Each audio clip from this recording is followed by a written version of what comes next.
চাকরি দেওয়ার নামে অভিনব প্রতারণার অভিযোগ দুর্গাপুরে। ভুয়ো পরিচয় দিয়ে কারোর কাছ থেকে 2000 আবার কারোর কাছ থেকে 3000 টাকা চাকরি দেওয়ার নাম করে নিয়েছিলেন এক ব্যক্তি। পরে অনলাইনে জানানো হয় মারা গিয়েছেন ওই ব্যক্তি। এরপর আবারও চাকরির বিজ্ঞাপন ছাড়া হয় অনলাইনে। সন্দেহ হয়, খোঁজ খবর নিয়ে অফিসে পৌঁছে প্রতারিতরা দেখেন দিব্যি অফিসে বসে রয়েছেন ভুয়ো পরিচয় দেওয়া ওই ব্যক্তি। ঘটনাকে ঘিরে চাঞ্চল্য ছড়ায় বিধাননগরের শিল্প কাননের ফেজ 1 অফিসে। ঘটনায় পুলিশের বিরুদ্ধেও নিষ্ক্রিয়তার অভিযোগ এনেছেন প্রতারিতরা। চাকরি দেওয়ার নামে প্রতারণার অভিযোগ দুর্গাপুরে। ঘটনায় আটক 3। পুলিশের বিরুদ্ধে অসহযোগিতার অভিযোগ তুলে ক্ষোভ প্রতারিতদের। আজ দুর্গাপুরের বিধাননগরে একটি অফিসে এসে প্রতারিতরা হাতে নাতে ধরে ফেলেন অভিযুক্তদের। জানা গিয়েছে, প্রথমে দুর্গাপুরের ওয়ারিয়া ফাঁড়ির অন্তর্গত লিঙ্ক পার্কের কাছে একটি অফিস খুলে বসেছিলেন অভিযুক্তরা। প্রথমে টাকা নেওয়ার সময় অনুরাগ ব্যানার্জি নাম বলে নিজের পরিচয় দেন এক ব্যক্তি। ভরসা করে চাকরি পাওয়ার আশায় তার দাবি মাফিক 2000, কেউ 3000 টাকা দিয়ে বসেন। ট্রেনিংও শুরু হয় অনলাইনে। এরপর আচমকা অনুরাগ ব্যানার্জির নাম দিয়ে খোলা একটি অনলাইন গ্রুপে লিখে দেওয়া হয় অনুরাগ ব্যানার্জি মারা গেছেন দুর্ঘটনায়। সবাই বিশ্বাসও করে নেয় ব্যাপারটা। আচমকা দিন 15 আগে একটি ফেসবুক পোস্ট আসে কর্মী নিয়োগের জন্য। এক ভুক্তভোগী এই পোস্ট দেখে ফের আবেদন করেন অনলাইনে। খোঁজখবর নিয়ে দেখেন বিধাননগরের শিল্প কাননে ফেজ 1 অফিস। আজ পুরনো প্রতারিতরা অফিসে এসে দেখেন অনুরাগ ব্যানার্জি বসে আছেন অফিসে। তখনই প্রতারিতরা বুঝে যান সব শেষ। হাতে নাতে ধরে ফেলেন ওই ব্যক্তিকে। একই সঙ্গে আটকে দেন অফিসে থাকা মহিলাকেও। খবর যায় বিধাননগর ফাঁড়ির পুলিশের কাছে। পুলিশের হাতে তুলে দেওয়া হয় অভিযুক্তদেরকে। প্রতারিতদের অভিযোগ, টাকা গেছে আর তাদের পুলিশ উল্টে হয়রানি করছে, বিভিন্নভাবে জেরা করছে। পাশাপাশি বিধাননগর ফাঁড়ির পুলিশ অভিযোগ নিতে চাইছে না বলে অভিযোগ করেন তারা। অনুরাগ ব্যানার্জি আর মমিতা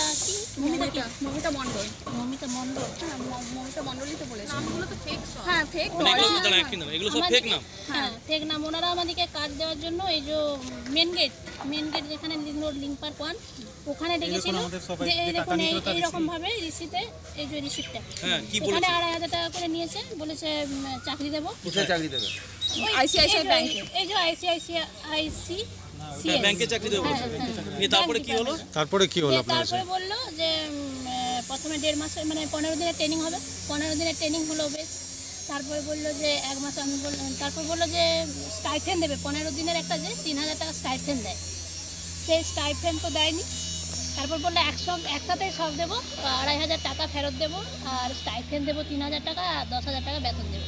তারপরে হঠাৎ একদিন মেসেজ আসে যে অনুরাগ ব্যানার্জি অ্যাক্সিডেন্ট হয়েছে, মারা গেছে। যত সবাইকার গ্রুপ আছে তাদেরকে রাত্রেবেলায় মেসেজ করেছে 2টো না 12টা এরকম হবে। তারপরে ওটা মেসেজ দেখে আমরা সবাই গেলাম, যে দেখি অফিসে তখন দেখি কিচ্ছু নেই। আজকে কি ঘটনা ঘটলো? তারপর আমরা খবর পেলাম কেউ একজন, এই তোমার বান্ধবী নাকি? ওর বান্ধবী কেউ একজন এসেছিল এখানে ইন্টারভিউ দিতে। বিধাননগরে যে দুর্গাপুর পাবলিক স্কুলটা আছে, ওর পাশে একটা ঘরে ভাড়া নিয়ে ওরা আবার নতুন অফিস খুলেছে। ট্রেনিং কমপ্লিট হয়ে যাওয়ার পর আপনাদের এই টাকাটা রিফান্ড করে দেওয়া হবে। তার সাথে স্টাইপেন্ডের টাকা 3000 টাকা পাবেন। তো আমরা বললাম যে ঠিক আছে, তাহলে 15 দিনের ট্রেনিং বললো। ট্রেনিং ঘরে ওয়ার্ক ফ্রম হোম দিল। তারপরে করতে করতে যখন জয়েনিংয়ের ডেট আসলো, তখন আমাদেরকে হট করে রাত 12টার সময় মেসেজ করছে 1 এপ্রিলে যে এরকম অনুরাগ ব্যানার্জির অ্যাক্সিডেন্ট হয়ে গেছে, উনি আর বাঁচবেন না, তো সরি আপনাদের আর কিছু করতে পারবো না। এইভাবে আমাদের ফ্রড কেস করে। আবার নেক্সট আমি আবার ফেসবুক পেজে দেখতে পাই যে আরডি গ্রুপ নামে অ্যাড দিয়েছে। তো আমি এমনি জবে সার্চ করছি বলে আবার ট্রাই করলাম।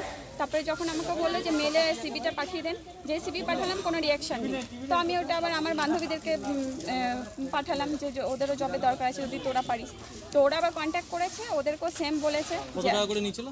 আমাদেরকে 2000 নিয়েছিল। এদের এখন যারা আবার নতুন জয়েনিং করছে তাদেরকে আবার 2500 চাইছে। কিসের চাকরি দেবে? কতজনের কাছ থেকে? আইসিআইসিআই ব্যাংকের। কতজনের কাছ থেকে? Loan department.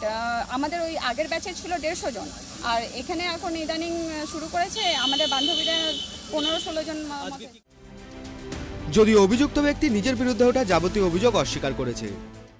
টাকা নিয়েছিলাম, যত বলেছিলাম কনভার্জেন্সি বিক্রি হতে, টার্গেট বেস জব করলাম, আমাকে করার নেই। টাকা এরা যে বলছে বিভিন্ন নামে টাকা নিয়ে, টাকা তো দেবো বলছে, টাকাটা নিয়েছিলেন কেন? টার্গেট বেস জব করতে যাচ্ছেন এখন। ঘটনার প্রেক্ষিতে তীব্র চাঞ্চল্য ছড়ায় এলাকায়। ঘটনায় সঠিক তদন্ত করে টাকা ফেরতের দাবি জানিয়েছেন প্রতারিতরা। আসানসোল থেকে আকাশ খানের রিপোর্ট, ট্রাইব টিভি।